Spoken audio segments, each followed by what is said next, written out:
Le thème de ce matin s'intitule l'ignorance. Amen. Hein? Nous allons essayer par la grâce de Dieu d'étudier ce qu'on appelle l'ignorance. Nous allons lire sans transition dans la Bible, dans le livre de Osée, chapitre 4, le verset 6.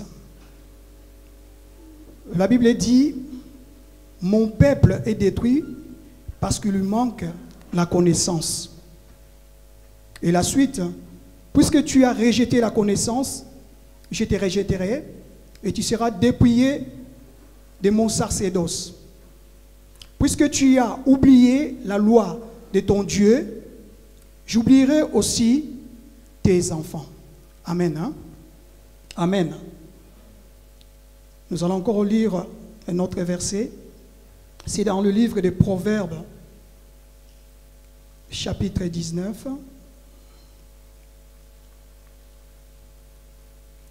Le verset 2.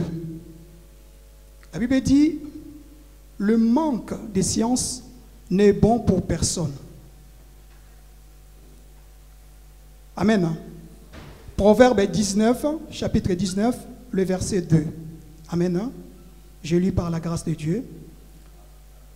Le manque de science n'est bon pour personne.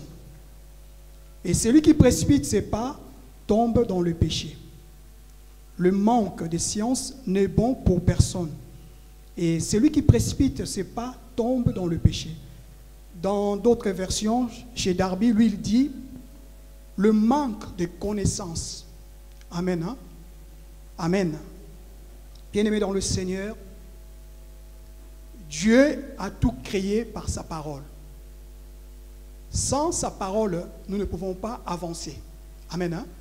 C'est pourquoi il est très important d'avoir la connaissance. Amen. Hein? C'est pourquoi aussi Josué, chapitre 1, le verset 8, il y a une recommandation aussi par rapport à la parole. Pourquoi Dieu, il a tout créé par sa parole. Nous ne pouvons pas vivre notre vie chrétienne sans la parole. Celui qui n'a pas la parole, qui n'a pas la connaissance de la parole, il vit dans l'ignorance. Et Osée dit: celui qui est dans l'ignorance, il y a la mort. Amen. Hein? C'est comme tu es un aveugle, tu ne vois rien du tout. Celui qui ne sait pas ce qu'il doit faire, comment il va faire et avec quoi il va faire, il est dans l'ignorance totale. Même dans ce monde, nous voyons, il y a des panneaux partout. C'est pour pouvoir nous orienter. Partout où vous allez, il y a des panneaux, il y a des écriteaux partout, des pancartes partout. C'est pour pouvoir nous orienter. Même si vous arrivez dans un pays anglophone, vous ne parlez pas l'anglais, il y a toujours des panneaux. Amen. Hein? C'est pour pouvoir nous orienter. C'est pourquoi Dieu aussi, il nous a laissé sa parole. Osée dit: celui qui prend la parole de Dieu et la met de côté, il va mourir. Et tu vas me dire, pas physiquement, mais spirituellement. Comment vas-tu t'orienter? Bien-aimés, vous voyagez, nous avons déjà voyagé un jour dans notre vie. Nous avons pris déjà un avion déjà dans notre vie. Bien-aimés, nous rentrons dans un avion, nous remplissons toutes les formalités nécessaires. Les commandants de bord et les pilotes, et ils sont en train de préparer le voyage. Nous avons quitté le point A pour aller au point B, la météo de ce côté-là, de l'autre côté. Mais nous, on est assis. Je pourrais dire, nous sommes dans l'ignorance. Ce qui importe pour nous, c'est de quitter le point A pour aller vers le point B. Arriver au bon port, n'est-ce pas? Mais il y a des gens qui préparent le voyage. Même les contrôleurs aériens, ils sont là en train de travailler pour que tout se passe dans de bonnes conditions. Ça, c'est selon le monde. Nous aussi, qui sommes chrétiens, nous devons utiliser la parole de Dieu. La notice. Vous arrivez dans une pharmacie, vous achetez un médicament, il y a toujours un papier qui accompagne ces médicaments-là. Parce que le fabricant, il ne nous connaît pas. Mais il sait que pour pouvoir comprendre ou connaître le contenu de ces médicaments-là, il doit nous laisser un mot partout. Même un habit un habit, même une veste, la veste que j'ai, il y a juste une étiquette qui montre la taille, les tissus, comment il faut les laver, la veste. Amen. Hein? Dieu aussi, il nous a laissé la parole. Amen. Hein? Amen. Amen.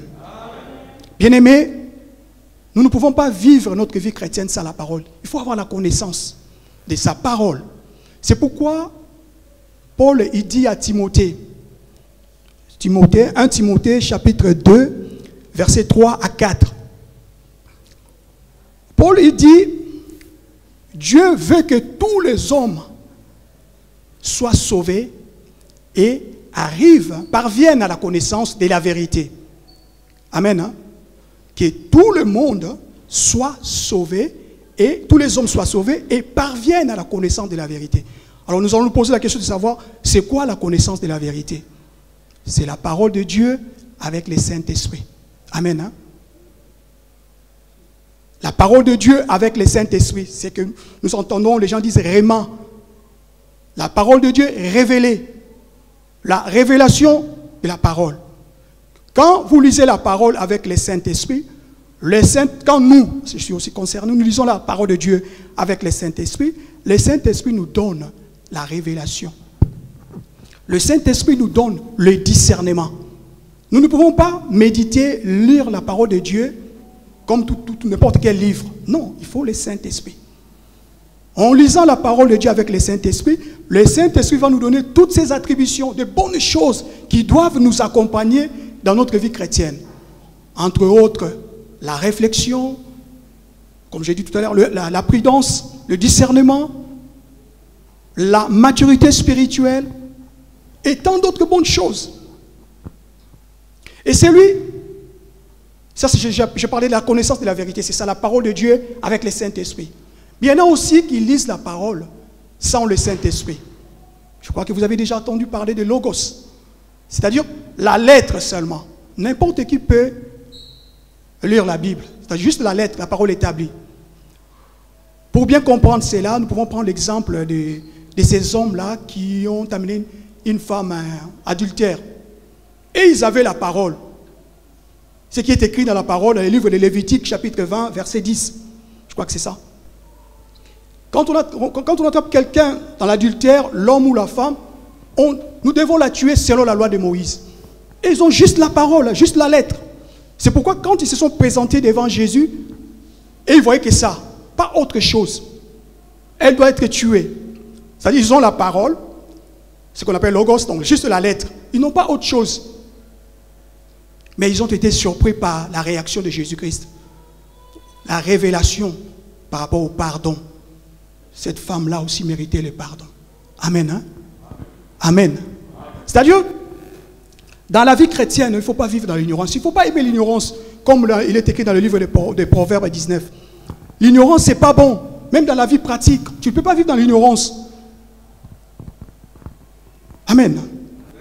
Amen. Et ce que nous devons savoir aussi, derrière l'ignorance, c'est le malin. Parce que le malin cherche notre mort. Mais notre Dieu, il cherche notre vie. Amen. Hein? Amen. Derrière l'ignorance, c'est le malin. Il ne faut pas chercher midi à 14h, c'est lui. Et derrière la connaissance de la vérité, c'est Dieu. Comme il a dit, Paul a dit à Timothée, que les hommes parviennent à la connaissance de la vérité. C'est le souhait de notre Dieu. Amen. Ce que nous devons aussi savoir par rapport à l'ignorance, bien aimé, je peux encore définir l'ignorance comme étant le manque de connaissance ou de savoir. Amen. Hein? Et ce que nous devons savoir par rapport à l'ignorance est une force. C'est vraiment une force, mais elle est nuisible. Amen. Hein? C'est une force nuisible. Partout où elle passe, elle fait des ravages. Elle n'épargne personne. Personne n'est à l'abri de l'ignorance. Amen. C'est une force puissante. Mais il y a le roi des rois qui peut la neutraliser. Amen. Hein? C'est la connaissance de la parole qui peut neutraliser l'ignorance. Bien-aimé, c'est une force puissante. Quand tu n'as pas le discernement, tu n'as pas la révélation, l'ignorance peut te tuer ou peut me tuer. Quand nous regardons dans la Bible, c'est pourquoi Christ sur cette terre, à chaque fois quand l'ignorance s'est présentée, il proclamait la parole. Partout où il allait, toujours la parole, il est écrit. Amen. Hein? Amen. Amen. Et pour neutraliser l'ignorance, je disais, il n'y a que la parole de Dieu, la connaissance de la parole. Il n'y a pas autre chose. C'est pourquoi même le chrétien de Béret, et il vérifiait toujours. Quand tu as la connaissance, par la grâce de Dieu, tu sauras identifier, discerner les choses. C'est ce que faisaient les chrétiens de Béret. Ils n'acceptaient pas n'importe quoi. À chaque fois quand les gens venaient vers eux, ils discernaient toujours par rapport à la parole. Parce que la parole, c'est la notice. Amen. Amen. Amen. L'ignorance, comme je disais tout à l'heure, derrière l'ignorance, c'est l'esprit malin. Il rôde partout, il cherche qui il va dévorer. C'est pourquoi nous la voyons partout. Elle peut influencer la jeunesse. Amen.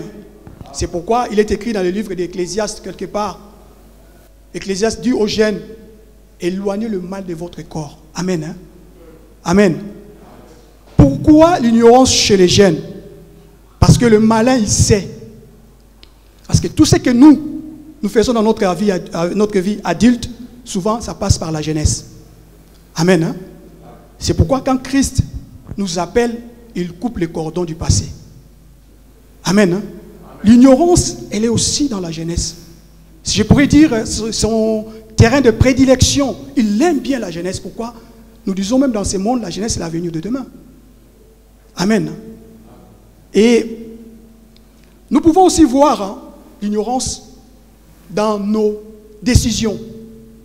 Elle peut aussi venir influencer, influer sur nos décisions. Il y a beaucoup d'exemples dans la Bible. Vous voyez, comment il s'appelle encore, Pilate, qui demande Christ. On devait choisir entre Barabbas et Christ. Les hommes ont dit, ils ont demandé de libérer Barabbas. Barabbas n'était pas n'importe qui, un homme méchant. Mais les hommes, par ignorance, ils voulaient Barabbas. Et quand Pilate leur a dit, mais, et Jésus-Christ alors? Vous savez, ils ont dit, crucifiez-le, que son sang tombe sur nous et sur nos enfants. Ils vont même jusqu'à hypothéquer la vie de leurs enfants. C'est l'ignorance. Parce que sur la croix, Christ a dit, Père, pardonne-leur parce qu'ils ne savent pas ce qu'ils font. L'ignorance fait beaucoup de dégâts dans nos décisions. Vous imaginez un homme comme Hérode de Tertraque plutôt. Cet homme-là, un jour, il festoyait avec ses convives, ses invités, et il y a une fille qui dansait, et juste à cause de sa danse de cette fille-là, la fille, Jean-Baptiste, va être décapité. Vous imaginez un peu, c'est l'ignorance. Le roi va livrer la tête de Jean-Baptiste à cause d'un pas d'une danse. Amen. Amen. L'ignorance, elle fait beaucoup de dégâts. Un homme qui était considéré comme un homme sage, sa renommée, on en parlait partout. Je parle de Salomon. À la fin de sa vie, cet homme accepte de vivre avec 1000 femmes. C'est l'ignorance. Qu'est-ce que tu vas faire avec 1000 femmes?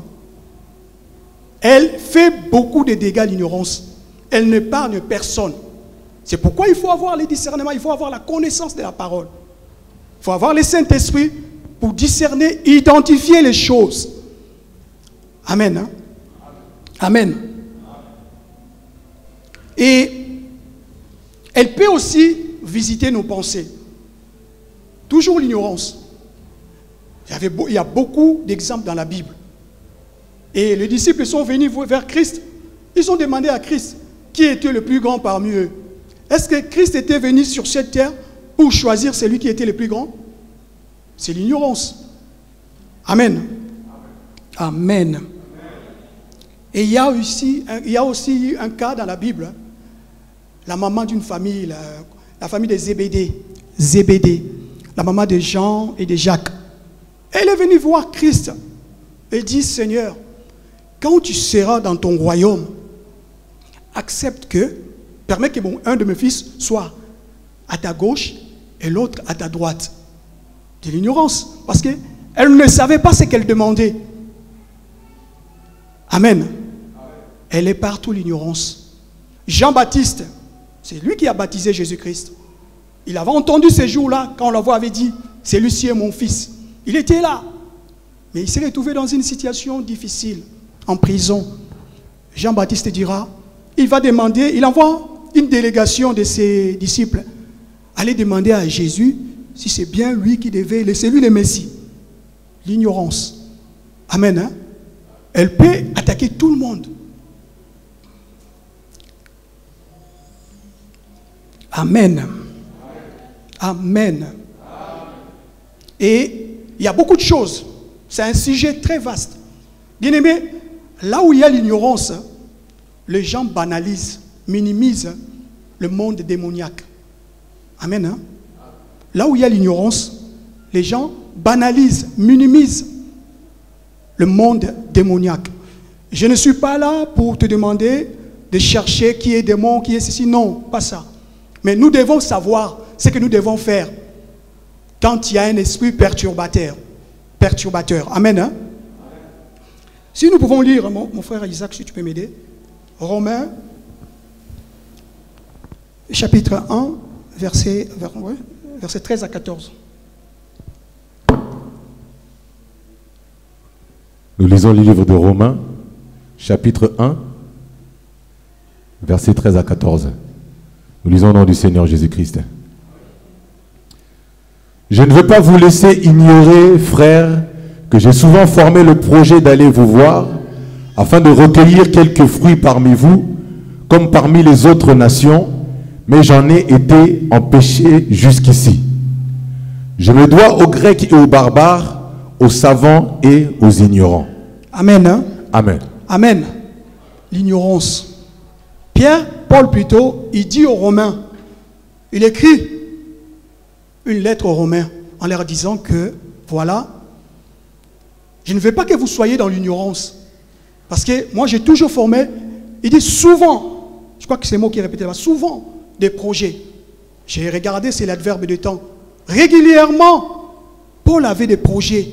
Il voulait venir voir le Romain. Mais il a constaté. Comment? À travers la prière. Parce que si vous lisez tous les chapitres, vous allez voir, il priait.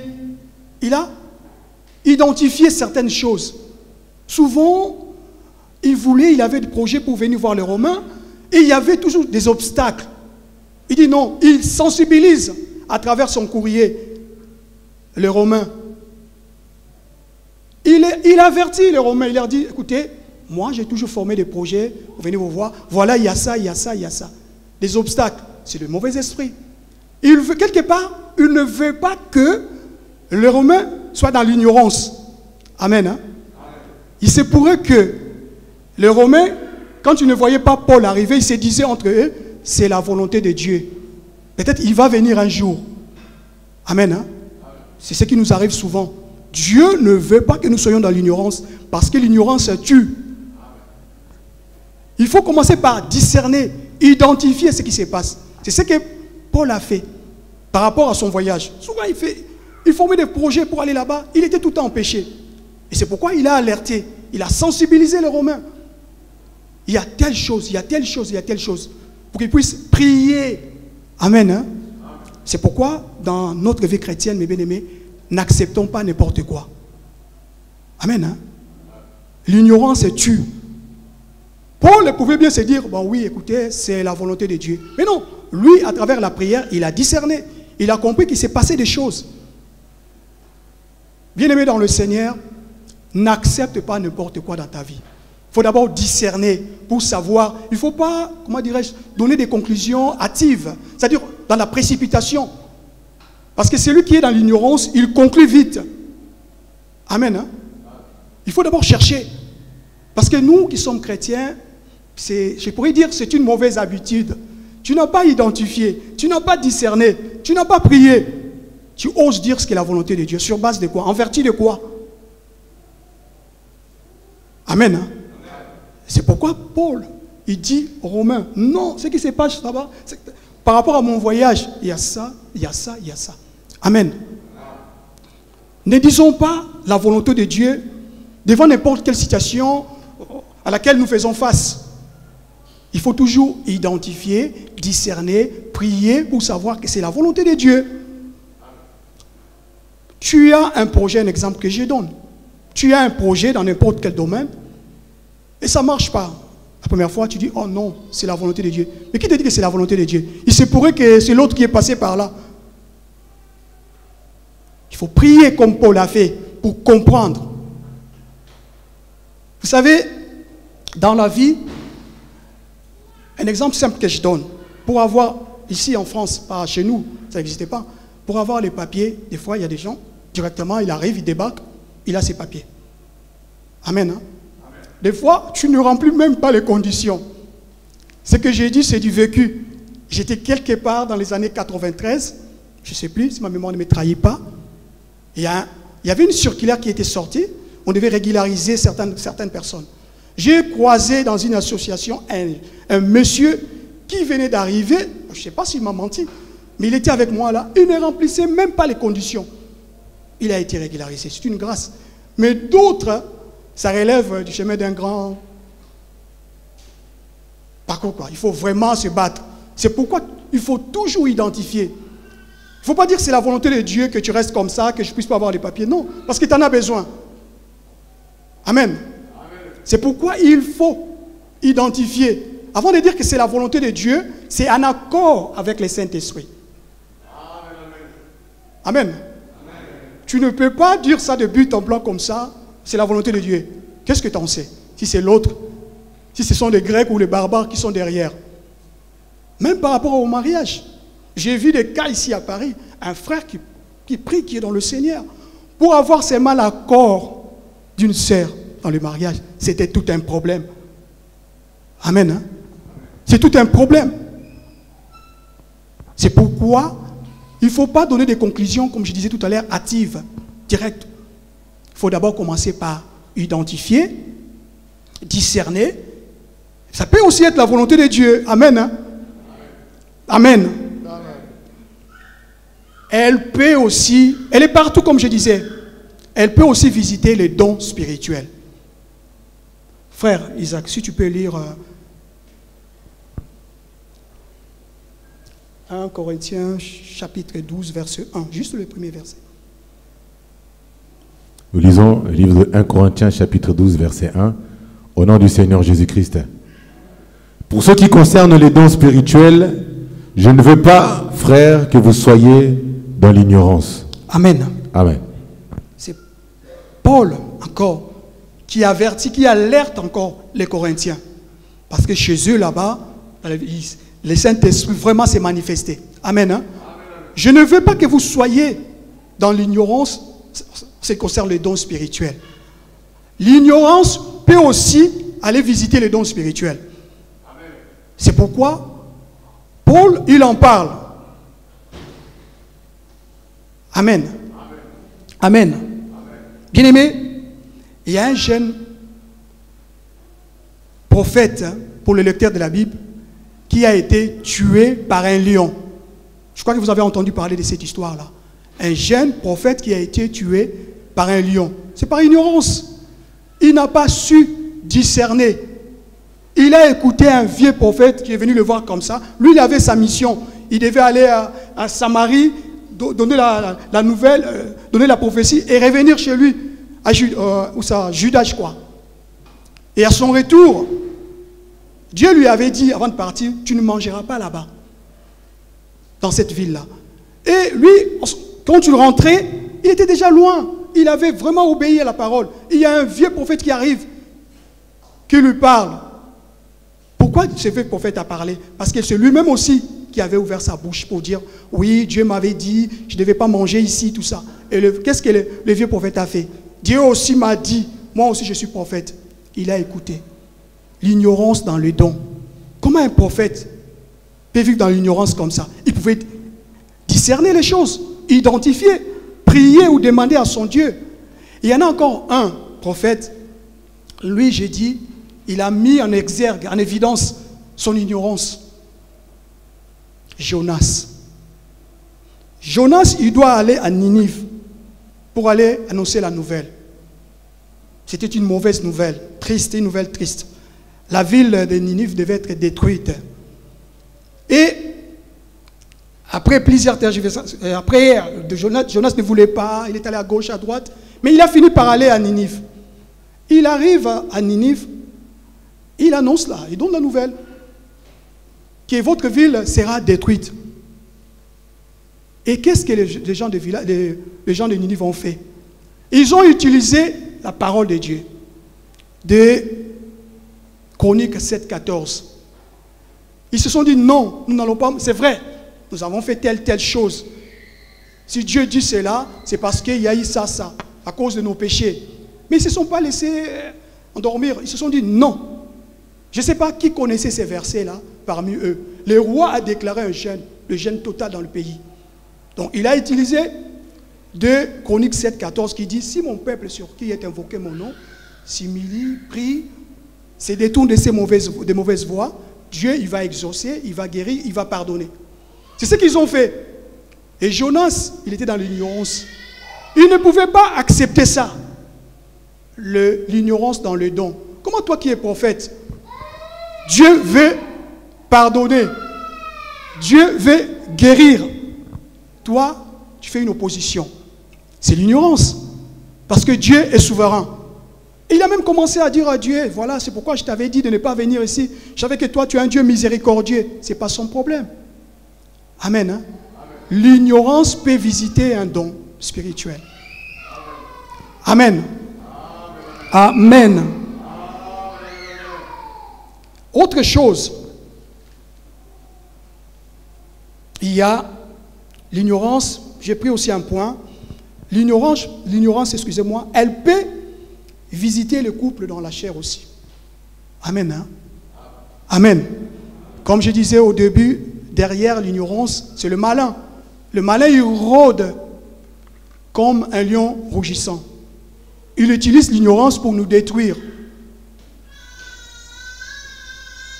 Amen. Hein? C'est pourquoi elle vient aussi rendre visite au couple dans le Seigneur. Amen. Elle l'a déjà fait, l'ignorance, tout au début dans l'histoire de la Bible, dans les livres de Genèse. Amen. Hein? Le couple Ève et Adam a été visité par l'ignorance. Amen. Hein? Mais la question que je me pose toujours, pourquoi Ève, quand elle a entendu ce que l'autre, le malin, lui a dit, n'était-elle pas partie voir son mari pour lui demander de plus amples informations? Amen. Hein? Voilà, tel esprit m'a dit ou telle chose, telle personne m'a dit. Et qu'est-ce que toi tu en penses? Ton avis? C'est l'ignorance. Amen. Amen. De nos jours aussi, comme je disais tout à l'heure, elle tue beaucoup de couples. Parce qu'elle fait beaucoup de ravages partout où elle passe. Quand tu ne sais pas l'identifier ou les distinguer, tu risques d'avoir des problèmes avec elle. C'est une force, une puissance. Pour pouvoir la neutraliser, comme j'ai dit tout au début, c'est la parole de Dieu. Amen. Vous savez, j'ai constaté dans le Seigneur, parce que ça fait, c'est pas une gloire. Hein. Dans le Seigneur, il n'y a pas de colonel, de général, non, de généraux, que sais-je encore. Ça fait un bout de temps que je suis dans le Seigneur. Dieu m'a fait grâce. C'est une grâce. Je n'ai rien fait. C'est une grâce de passer ma vie, ma jeunesse dans le Seigneur. J'ai constaté certaines choses. Je pourrais dire irréfutables, indéniables. Je vois avec mes yeux. Il y a des femmes chrétiennes qui écoutent plus leur pasteur que le mari. Je n'interdis pas. Écoutez-moi très bien. Ne polémiquez pas sur ce que je vais dire. C'est-à-dire, nous devons aller voir les serviteurs. Mais cela ne veut pas dire qu'il faut oublier notre mari, nos maris. Amen. Hein? Amen. Amen. Ça aussi, c'est de l'ignorance. Il y a une femme, moi j'ai toujours dit que j'apprécie beaucoup. Cette femme, la Bible n'a pas donné son nom, La Bible a donné seulement le nom de sa ville, là où elle habitait, Sunamite. Vous avez déjà entendu parler de cette femme-là. Dans le livre de Des Rois, chapitre 4, on va aller faire vérifier le comportement de cette femme. La Bible dit que c'est une femme de distinction. Une femme de distinction. Par rapport à quoi? Elle a su mettre en pratique ce que la Bible dit. La Bible dit, je crois, c'est dans le Proverbe 14, premier verset, la femme sage bâtit sa maison. Elle est censée la renverser. Amen. Hein? Elle a compris ça. Chez elle, elle a reçu pas n'importe qui. Élisée, double portion. Élisée, dans ce monde, on pourrait dire un grand serviteur, un homme puissamment utilisé par Dieu. Mais la réaction de cette femme m'interpelle toujours. À chaque fois quand je lis ces versets, sa réaction, elle m'interpelle toujours. Cette femme, avant de poser un acte, elle allait toujours voir son mari. Amen. Hein? Amen. Parce qu'elle n'était pas célibataire. Je pourrais dire, elle ne voulait pas se mettre dans une situation conflictuelle entre Élisée et son mari. Amen. La Bible ne nous dit pas qui était son mari. Quel rang social, de quelle obédience. Non. La Bible nous dit tout simplement, cette femme-là s'est distinguée. Élisée et Géasi, à chaque fois quand ils venaient dans sa ville, ils venaient se restaurer chez elle, avec l'accord, en adéquation avec son mari. Et un jour, la même femme, elle voulait accorder l'hospitalité à cet homme de Dieu. Je me pose une question, ça aurait été une femme actuelle, évangéliste actuelle, elle allait se mettre en prière. Non, ce n'est pas ce qu'elle a fait. Elle n'a pas regardé le rang d'Élisée qui était... Non, elle savait que moi je suis une femme mariée, il faut l'accord. Amen. Amen. Elle ne voulait pas être dans l'ignorance, mes bien-aimés. Elle a dit non. Elle est venue voir son mari, il lui a dit, écoutez, elle lui a dit plutôt, écoutez, cet homme-là, parlant d'Élisée, un homme que Dieu utilise puissamment, est-ce que nous ne pouvons pas l'accueillir chez nous? Bien-aimé, avec l'accord de son mari. Elle ne voulait pas vivre dans l'ignorance. Et il y a encore une surprise dans ce chapitre-là, par rapport toujours à cette femme de distinction, qui ne voulait pas vivre dans l'ignorance. C'est Élisée qui vient le voir, par rapport à tout ce qu'elle a fait pour eux. L'hospitalité, la nourriture, tout ça. Excusez-moi. Un accueil chaleureux. Quelque part, Élisée voulait récompenser cette femme. Élisée dira, que devons-nous faire pour une telle femme? Devons-nous la présenter au roi ou aux généraux? La femme a dit, je suis bien chez moi, dans mon milieu. Amen. Hein? Je suis bien quelque part, même si ce n'est pas écrit, je suis bien avec mon mari. Amen. Amen. Bien-aimé, dans le Seigneur, l'ignorance tue. C'est pourquoi, Osée l'a dit, il ne faut pas accepter l'ignorance dans notre vie. Il faut identifier les choses, discerner. Il ne faut pas accepter n'importe quoi. Parce que le malin, lui, il est rusé. Amen. Hein? Il passe partout. Il, c'est le malin avec l'ignorance. C'est pourquoi nous voyons beaucoup de choses. Il y a beaucoup de témoignages. Il y en a beaucoup. Et oui, c'est vrai. Les gens diront, oui, c'est tout à fait normal que les scandales arrivent. Malheur par qui le scandale arrive? C'est logos. Dieu n'aime pas voir les scandales. Nous voyons, il se passe beaucoup de choses. Les gens, ils sont dans l'ignorance totale, je pourrais dire. Un jour, j'appelle un ami. Je lui dis, juste pour avoir de ses nouvelles. Comment vas-tu? Ça va. Et je voulais aussi avoir le nouvelle de notre ami. Comment va l'autre? Il me dira, oui, frère Michel, il ne va pas bien. Moi, je dis, mais pourquoi? Il m'a vous voyez tout d'un coup. Parce que vous n'êtes pas bien. Moi, je dis, vous, nous, qu'est-ce que moi j'ai à voir avec cette histoire? Mais vous, là, c'était qui? Les chrétiens, le pasteur, le serviteur, le prédicateur. Moi, je dis, pourquoi? Il m'a dit, vous. Donc moi aussi, même si je ne sais pas moi qui étais là, mais il a dit, vous. Moi je dis, pourquoi? L'ignorance a frappé dans son couple. Ah bon? Oui. Qu'est-ce que l'ignorance a fait? Ah oui, écoutez, elle était partie prier quelque part. Il y a eu la révélation que son mari était un sorcier, tout ça. Ah bon? La question, il faut être perspicace dans la vie. Hein. Il faut identifier des choses des fois directement. Moi, je dis, mais écoute, cette femme-là, elle vient d'arriver, non? Il n'y a pas longtemps. Parce que je connaissais cet ami-là, il était célibataire. Mais pourquoi il n'y a pas eu la révélation quand il était de l'autre côté? Amen, hein? Elle dit, c'est n'importe quoi. Même si le mari est de l'autre côté, que nous dit la parole? Amen. L'ignorance tue partout. Vous allez au Congo, n'en parlons même pas. Les enfants sorciers, ils sont partout. Pourquoi il est dehors? Parce qu'il a fait ça, parce qu'il est sorcier. C'est comme si quand Jésus-Christ est venu sur cette terre, il était venu à la recherche des sorciers. Ben, oui, c'est vrai, ça existe, hein, c'est indéniable. Je ne suis pas là pour défendre les sorciers, non. Mais si quelqu'un est sorcier, mais qu'est-ce que nous dit la Bible? Que devons-nous faire pour lui? Devons-nous le mettre dehors? Et j'ai remarqué une chose.